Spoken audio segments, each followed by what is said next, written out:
What is up, guys? Mitchell or Deity. Today we're going to be talking about Star Saviors. If you've seen, I've been grinding this game for the last week, mostly streaming on Twitch, but I want to make this video. It's not sponsored. It's just me getting into the game, seeing if I like it, and let you guys either save you guys some time for trying it yourself or get you into trying it. So one big thing with this game is there are a million game modes. We'll talk about the good, the bad, and I'll show off my account at the end as to how far I progressed and what I've liked. But getting in there, besides a million game modes, right now they're doing a Counterside collab to start the game out. So with this, you can summon for the Counterside characters. If you guys ever played that game, it is the same company that made Counterside, made Star Saviors. And there's Hill, there's Humina, not sure how to say her name, and there's a new character coming in a couple days, which is going to be Rosaria. Rosaria looks sick. So this game has RTA, it has everything from these turn-based games that we're generally looking for, at least myself and probably you guys if you're watching this channel. We mainly play games that have RTA and are turn-based. Now, the RTA of this game, real quick, it seems very basic. This main character right here is the kind of star of the game right now. She's super good for PvE and for PvP. She has a combat readiness boost. She does everything. She has healing, dual attacks, chance of dual attacks. She is very, very strong. And if you do not get her, she is a permanent ban in Arena and most likely will be permanent ban for the foreseeable future. But the new character Rosaria that's coming out seems really strong. This game is new, so with the PvP of this game, it's going to take a while before things really get established. Now, in terms of what is the best, I do not know. I'm still trying to play and progress. It has basic arena just like any other game that we played. The one nice thing, though, is it does have skip battles, so you can just come in, click skip if you don't want to bother sitting through and waiting, and if you're strong enough, you'll beat the opponent. The kits of the characters. We'll go over this first. So the character kits all look really nice. Like for a game of this type, getting in, playing PvP against each other, the kits look very simple, but that's a good thing at first, and then we will slowly stack on our power creep nonsense as all these games do, and then X character is going to be a must pull. But getting into that, I didn't talk about the rates are absolutely great. Now, let's go into the characters real quick and just show off the basic mechanics of the game. So duplicates in this game are very important, but the rates are 4%. It is the highest rated game for summoning rates I think I've ever played. Whenever I'm summoning, you get SSR characters like crazy, and you can reroll to make sure you have a good start. But the dupes of this game, the main reason I'm bringing it up, if you go into here, you get a unique passive, and your dupes will increase your passive. So if you look at Ashera, who is the MVP of the game right now, you can go in. This is just having one version of her. She just gives herself 5% HP. You get your second copy of her, then you get this whole extra ability here, which is going to be healing your team and having a chance for a dual attack, and that is huge. And then as you upgrade it more, it just raises the percentages, but it increases her max HP by 15% versus just a 5%, which you guys know can be huge. So dupes are really important, and they are easy to get though. It hasn't felt bad. I have spent $60 on the game, but I think if you go in free to play and reroll, you can have a fantastic account without spending any money. Now, in terms of longevity of how long the free to play feeling is going to last, because when you get into the game right now, let's go over skill kit, and then I'll show when you get into the game. So if you look at the skill kit here, it's very basic. There's no like crazy crowd control characters. Tanks seem very optimized right now. The new character Hild from the Counterside collab, very good. It's seemingly just basic. It's just really basic RTA without the need for placing a ton of different debuffs and trying to figure out how to cleanse. So like example, Ethereal Restart came out, and you had your speed meta, you had your lilies, you had your Mios going first, and Epic 7 obviously you have your General Cleave. Summoner's War, I don't know, I actually never got into Summoner's War, but those games were way more complex, is the way to put it. Is I think the easiest thing. And then you have your general skill ups. As you skill up, you're going to have like your cooldowns, which are going to be the most important, and then the extra little bits of stat. But overall, like this ability here restores all allies HP, removes 2 debuffs from them, increases all allies excluding self action gauge. So action gauge is going to be your turn meter, and grants 1 stack of insight. One really big seeming thing with this game is there's a break mechanic. With the break mechanic, you're going to get an extra ability, and then there is also soul burn on each skill, which as you see under my face cam has Nova Burst. So if you click through the Nova Burst different abilities, each character has different Nova Burst. You can skill burn every single attack in this game, and you will get a somewhat additional ability. Now, with the different elements, you're going to have this as grants 1 self stack of insight, depending on the element of the character. They're going to be good against the opposite element. So we can go in and look at what insight does. in a second. So view effect, we look at insight, damage dealt to chaos distribute units increased by 1%, stacks of 5 times. So if you are elemental drafting above your opponent, you are going to break them faster, getting your break abilities quicker, plus you're going to be able to stack up additional damage against the element. So elemental advantage seems pretty important in this game. I'm not sure in the long run how well they will be able to balance that, but overall, that's just what each character is. Their skill kits are super simple. One really fun character, for example, Charlotte, we'll just go over her kit for fun. The video may be a little bit longer than I anticipated, but her skill 3, she's like a roulette character. They have a couple like gambling characters in the game, which you guys, if you know me, I do like to gamble. Deals 5% damage increase. Well, we're all gacha gamers. We probably all do. But deals 5% increased damage for each signature attack. So that is going to be the elemental advantage. And then up to 5 attacks on attack, then removes all ignition attacks after attacking. So this is a way you can get bonus damage on opposing element and then resets. And yeah, that's all characters have this within it. Now, resets a cooldown of Cornered. Rabbit if ignition is at max. So she has a way to reduce her skill 2 cooldown. Her skill 2 cooldown is going to give herself attack up and grant lucky token. With all these, there's a million different abilities, but this is a 20% penetrate defense. And then 84% as you increase the skill of this. It's going to go up to 100 3 times, and she gets an extra turn. So you get this, and you get this, and reduce your cooldown, and yeah, it's fun. Or resets the cooldown of this own skill. So there's a lot of mechanics in the game, but they all are very simple. Okay, now the skill 1, Charlotte swiftly attacks enemy, grants 1 self-stack of ignition. And if you look at the burn effect down here, deals 1 more toughness, fixed damage, restores 30% damage as HP on attack. So her soul burn on her skill 3 is her best one, and it's going to be healing herself. And then her unique ability is going to Charlotte grants herself ignition, increases self action by 6%, triggers bunny step an additional time after using bunny step, which is a skill 1 on self turn if it has the lucky token ability from the other skill. So it's a lot to go into, but once you read it, it's very, very basic RTA, which is nice for being the beginning of the game. Again, there are no characters in the game that just do AoE sleep, put your entire opponent's board to sleep. There's nothing like AoE stun. There are single target debuffs like a silence and provokes that seem to be like the key if you're trying to lock down right now. Now, we're going to talk about combo. Just the reason I showed this character is she is going to be able to get an additional skill 1. So she'll skill 1, and if she has a lucky token, she's going to attack again. Now, with that, you have Ashera. So Ashera is going to then be able to have a chance to dual attack based off her passive. And that's like the kind of combinations in the game you can do right now. Again, none of it's absolutely mind-breaking, but it's fun. Okay, so you attack, she has a chance to dual attack, then if she goes again, you can get 4 hits off a single skill 1 attack, and while doing that, you're going to be healing. So your Ashera is going to heal whoever has the lowest HP every single time you get that dual attack. So that's just basic RTA. I am going to probably go play 1 match at the end of this video. Again, it's going to be kind of long. But now, again, rates are 4%, and what I was talking about before I went on that big, long ramble was there are a million events in this game. So with this game, it's been out for 2 months, and that's going to be one of the issues we're going to talk about soon. But 2 months of this game being out, and they're going to be giving a bunch of like catch-up mechanic stuff, but the bad thing is the servers are mixed. So once you get into the RTA PvP aspect of this game, you are going to be fighting people from the KR and JP server, which the game's been out for 2-3 months, and that's not really fair. I do not like that. I think that kills the initial trying to be competitive at the beginning. You can't push for top RTA. And with that, I don't know how many people are going to want to super grind if they're competing against someone who has a head start. It's like being a 13-year-old and entering the NBA. It's just not going to be super fair. And hopefully that maybe sees a change. But with gacha games, there's a ceiling. You get to the ceiling, and then it's very hard to break through that ceiling. Most people get stuck at that ceiling for a very long time with minor little increases. And I'm hoping that the ceiling is basically achievable once we get through all these missions, and we'll feel like we're somewhat close to that. We are going to talk a little bit more about limit breaks, but going through each of these events, you get a ton of rewards. So this is why it's worth trying the game. Okay, if you want to just play a game, have some fun, the characters look great. It's kind of Gunner. Every single attack has some kind of a short little part of the attack that is definitely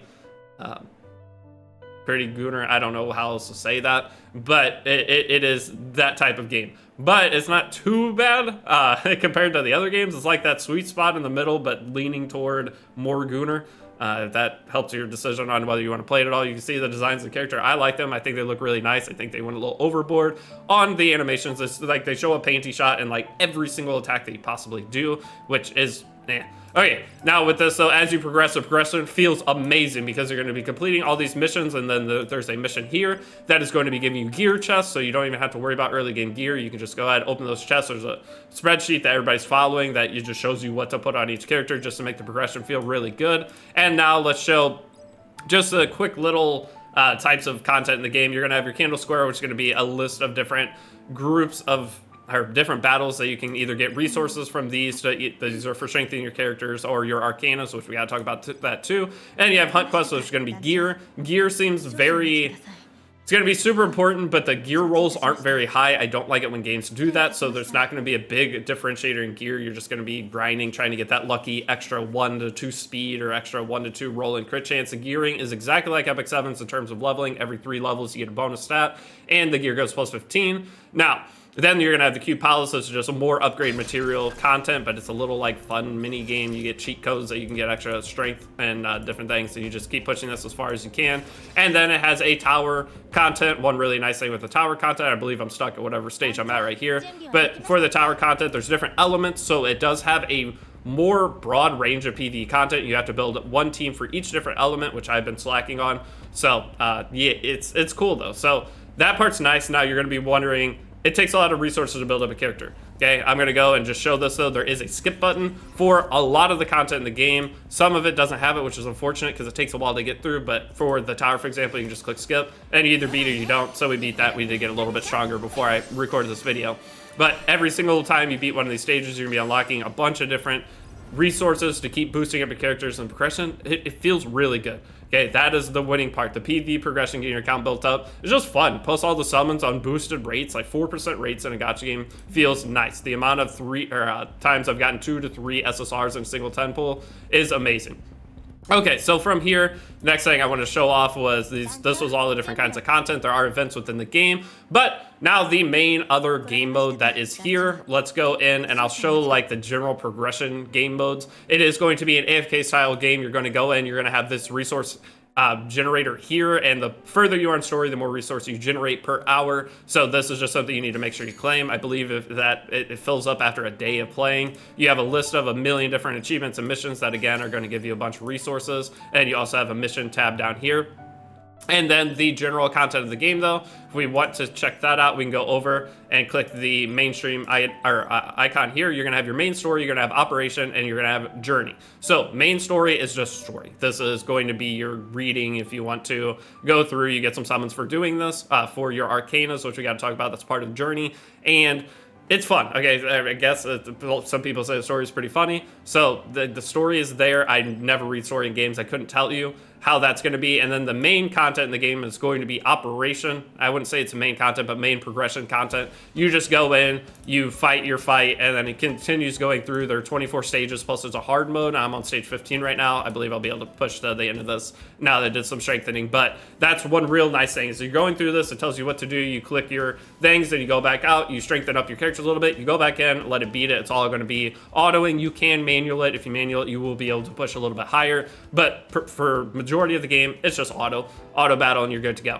Okay, so the last content in the game is going to be the journey mode. So journey mode is Uma Musume. If you've heard anything about this game, it is a million games mixed into one. But this is a game mode that you go in and you follow through. If you've never played Uma Musume, I personally hadn't. I've only tried it for like an hour. You go in, you select your character, you are going to have save data. So this is like Chaos Zero Nightmare. As you go through your journey, you're going to be able to get different stats and raise your abilities how you want. Then you save, it's like saving a deck, but you save your overall character skill set, and then you are going to be able to put that on your character. It's a lot of extra stats. The game mode is long and annoying, but once you get past the initial of it, you can just quick journey, which allows you to beat it in like 5 seconds. So it's not always sitting and grinding through because it took about 30 minutes to get through the original journey. You have to do one for each difficulty. Once you're at the highest difficulty, you will probably be actually trying to min-max your characters. But for the beginning of the game of just getting into it, trying it out, once you do it once, you can auto the rest and it doesn't feel bad at all. But the first one, it's a grind. Okay, it takes a long time. But you have your save decks. So these are going to be save decks that have different abilities on them. And as you we'll go into all the different like extra things you could do to get these extra abilities. in just a second. But you'll go in, you'll select your different ones that you want. So you're basically making like a 3-character team. So depending on who you have, you don't want to go in with 3 tanks. You probably go in with like 2 tanks, a damage dealer, or a support, a tank, and a damage dealer. And that's the idea. You still have fights within this. You want to be able to win. As you get higher in it, you unlock your other characters to help you. But then once you go to confirm, here's the big one, Arcanas. So Arcanas are going to be cards that you can summon going through the game. There's a bunch of selectors, so you can make sure you get 1 or 2 of the best ones as you go. And these are going to give you a bunch of different things here. Just a quick explanation. They give you abilities at the end you can take, and some of the cards have really good abilities. So there's one that gives crit chance. So that's a way that you can get extra crit chance on your character. And then some have speed, like a speed bonus. This one gives an additional 8 speed that you can buy. You have points at the end. You spend them how you want. You save your deck, and then you can go in and run it as many times as you want, trying to get that perfect run. But it is a long game mode. It is fun, but the auto journey is a super, super nice mechanic within the game. I won't go too far into it. So now, from here, the only other things really left to cover is that there's a million different places. Like you have your captain's office, they give you a bunch of stats, and as you boost this, you're going to be able to get extra abilities of different things. You have all your different types of content there that you can level up. Then you have your main office. From here, you have a craft shop. There's crafting in the game. For gear, you have tactical analysis, which just boosts all your stats. And then Starlink. The Starlink is huge. So I don't know if I talked about Starlink yet,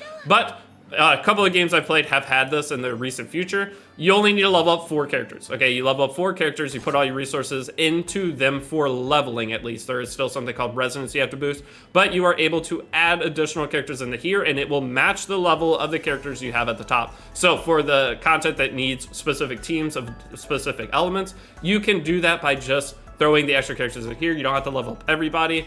Not everything on everybody, okay? This just takes the level gate away. Now, when you're leveling your characters, you are still going to have to, if we go over to our saviors, you're still going to have to raise what is called the resonance, and you still have to put gear on each individual one. But it does take a little bit of the grind away, which is nice. Now, one really weird thing with this is the level cap is 200, but if you do not have your max imprint, so under my face cam right here, I have imprint. So you can see breakthrough. You can have up to 12. You only need 3 for your base unlocking of the abilities, but you can go all the way up to, I think it's 12, and you get a tiny bit of extra stat, so it's not the end of the world, but for in-game PvP, it is very important. Now, all this here, okay, that's the game. There's not much else I can explain, but the resonance is the other thing that you have to level up, and you have to do that for each character, and then you're going to have gear, and you're going to have skill up. So there's still a bunch that you have to do, but the evening the levels, if you play the game, you'll understand why that's such a big deal, and it feels really, really good that exists within there. Now, there's also a friendship thing. As you raise your friendship, you're going to get extra stats on your character. So if we raise her to 15, you see there's a lot of different ways to get additional stats as you're playing through. There's so much to cover. I think I did the gist. That's the game. If you get into it, you get a ton of rewards. You can summon. Rerolling's really easy. I'm probably going to be starting a new account today. If you guys want me to, I might do a series. I might do like a progression series and just show what all I do, because making a guide on this game is unrealistic because there's so many different characters, so many different teams that you can do in terms of the characters. I'll just go in a database and show you. These are all the SSRs in the game as you start, so it's like 30, and there's so many different combinations you could do. Making a step-by-step guide like my other content doesn't make sense. All I could really do is do a playthrough. I want to make another account anyway, now that I've learned the game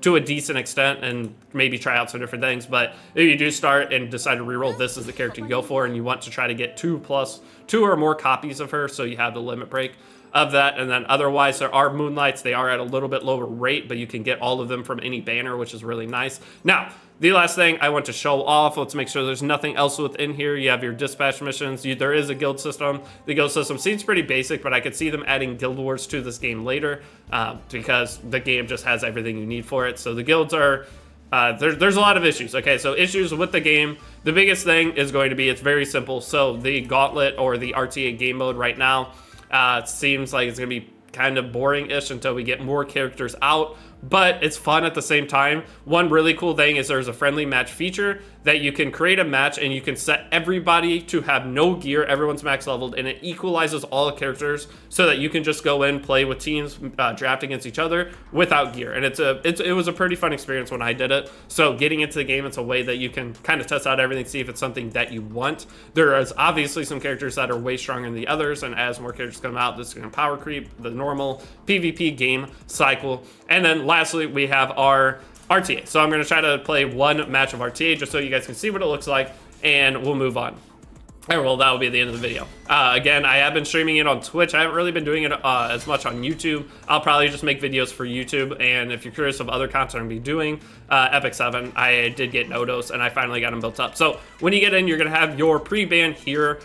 In terms of pre-ban, I don't know if it tells you who has first pick or not. If you're first pick, you usually want to ban a Shara, but I'm just going to go ahead and ban... There is only one reviver in the game, and it's this girl, so I've been just banning her. So that way we can see everybody. If they have first pick, I'm in trouble because they're going to take a Shara. They do have first pick, they're going to take a Shara, guaranteed. Oh, they're going to take Hild? Okay. All right, well, I get a Shara. Hild's actually extremely strong, too, which is tough, but we'll take a Shara and we'll take Lacey. So Lacey is one of the Moonlight characters. She's pretty strong, so that's another really strong character. This guy's probably going to dumpster me, it's looking like, but... so we can get Emily now. Now, one thing that is really important is going to be the elemental advantage. So I'm picking a blue character into two different, they have no green, and they have two different fire characters. So I think it's going to be important. I don't know if I should say I know it's going to be important. So then I'm going to pick Luna, and there we go. So my two damage dealers are going to be ML5s, so no disadvantage. I'm not sure what the disadvantage is. In terms of the mechanics of the game, it is very, very similar to Epic 7. I do not have another blue character geared. All I have is Belle, so it's picking Belle into a bunch of fire characters. This is probably not going to be great, but that's the only other character I have gear on right now. So with there being, okay, I did get her. So let's go ahead, pick Belle. And the character I'm scared of most here, honestly, it's Hild. I kind of want to leave her in just so you guys can see how strong she is. I'm going to go ahead and take their Bunny Charlotte away. She's annoying. Let's go ahead and get rid of that. That takes one fire out. And they did get rid of my Emily, so that's my only tank. I'm basically going in with all damage dealers. And that's just, early on, you don't have a lot of options, okay? You're limited on gear, you're limited on everything, especially charms. Trying to boost up the gear is already hard enough. Charms, it seems like it's going to be like Epic 7. There are a lot of places you can get them, though, so maybe it's just going to take me a little bit longer. Okay, so we did outspeed him on everything, but he is on the barrier set on everybody. I kind of... Boosting doesn't feel great here, but we'll just go ahead and boost. Click all the skills we can just to get this over with quick. This match will probably take a while. This ended up being a 25-minute video. That's actually hilarious. So her attack, she gives herself attack up and then gives a debuff on the enemy that boosts all of her other attacks. So let's go ahead and do this. Both my characters are AoE damage, so you won't really get to see the full value of Hild, unfortunately. Well, actually, no, she has. Okay, so we have a silence here. In terms of the silence, who do we want to put it on? I'm going to try to put it on, and we have elemental advantage here. So this is their, I believe she's a healer. See if we can get the silence. So silence just makes it where they can't use other skills. I don't think I landed it. Okay, so now the last attack we have is going to be this Luna skill 3. We do get, I think, 2 breaks here, so I can show the break mechanic a little bit. So there we go. We got only 1 break. Okay, so she restores. She's going to be able to heal. I don't know how this match is going to go. I don't know how tanky I am. There's a very good chance my team just evaporates. So I think this is a cleanse as well. Let's see. Oh, no, it's not a cleanse. Actually, who is this? Frey? Am I thinking she's a support character? Is it, I don't know all the kits. That's one of the hard parts of this game too right now. Okay. With this RTA, okay, it's just like every other game. It's solid. It feels fun. It's just trying to learn other characters, and you just don't have enough resource to put on everybody. It's going to take probably 2 weeks before you feel like you have a full team. Okay, so she only goes down to 2. That's not bad. So that's Hild from counterside. As you see, there's a panty shot in every single attack, which is hilarious. And now she's going to break. I have a feeling I lose her here. So both, there's 2 different Charlottes. That's that character. There's a Bunny Charlotte and regular. Both are very good. Most of the characters are pretty solid in this game. There's not many that seem unusable, which is nice. Now, granted, I don't know the SR characters. All of these are SSR characters. Okay, so this is her last attack, and I get to go again, and it all depends on... she's attack down, which sucks. I have no cleanse. Does this kill her? She survived. Okay, that's actually huge. Okay, so she survived. Does this cleanse my team? I don't really have any bursts that I care about, so I'm going to show you the burst ability. When you click burst, it's a soul burn, and it's going to give me the extra ability here to... I'm going to go ahead and break this as well. You want to Okay, this is where Hild is very good. Okay, Hild is able to cut in and take attacks that are single target from other characters. Does this break her? It's not gonna break anybody. Okay, so there's not much I can do. Oh crap, not what I want. Oh, it's AoE. Okay, that's fine. I forgot that was AoE attack. Okay, now Luna is AoE on everything. I don't know. I don't think I'm gonna be able to kill anything here. And I didn't get any breaks, so I'm not gonna be able to show. She has, what, 288 HP? So I lose my character here. So I can kill, if we're looking here, Hild is gonna get a turn. If I can kill her Charlotte, that's probably ideal. I don't know if this counts as a break when you get the kill or not. So we're gonna take her. Okay, so now we got the break ability. So you have different break. I didn't switch my character or my different break ability here, but once you click this, it's gonna be an extra attack or whatever your break card is, and you get a bonus from it. So I was able to take out another character. So from here, we can just skill 2 into her, knock her out, and we're good to go. So Hild will not be able to solo us. That's part of why when she first picked that, I picked all AoE characters. But as you see, there's some complexity to the game. Like I do think it's gonna be fun. It's just gonna take a while to get more characters out, and which honestly, that's fine. We're all building our accounts right now. We've got to get all of our characters ready to fight anyway. And yeah, so that's the game. I don't know if I don't really have anything else. It's been fun. I've really, really enjoyed it. I did not think it was gonna be that fun just going through and playing PvE, but it was shocking. You can also double click the skill, which is very, very nice. You don't have to click on your characters. Very good quality of life. But as you see, she's super tanky. And if I had picked, oh, there's a dual attack from Ashera. So that surprisingly only happened once. I don't know what her burst for her skill 3 is. We're just gonna do it. We're just trying to knock him out as quick as possible so we can wrap up this video. But there we go, and bang, we are done. So she only dual attacks on basic attacks as well, but it keeps your team alive. Really fun. I like it, okay? So I'm gonna be playing it, I'm gonna be grinding it for a while. We'll see how it goes. The new characters that come out. Rosaria especially, she's an AoE decreased defense, and she has a survivability mechanic in her kit. If she takes so much damage, she stops some of that damage, I'm pretty sure, from her passive, and she gets turn meter. So I think she is gonna end up being really fun. But there you go, there's Star Saviors. Maybe this video saved you from either getting into it because you're like, that seems like a lot of work, or the game's really fun. I think if you just start it, maybe if you're bored right now, not a lot going on in other games, just get into it. Just rip it, see if you have fun. If you guys want me to do the series, I'm probably going to do it anyway, but depends on how the stream goes today. I'm going to stream, see what all everybody's saying about the game, and then go from there. So thank you guys for watching. Let me know if you're going to try the game out, or if you had, what your experience is. The only last things to say is, don't think it's super optimized on mobile. I've been playing on Steam, and Steam has been super, super smooth. And that's all I got. So thank you guys for watching. It's been Mr. Deity. I'll see you all in the next video. Peace out.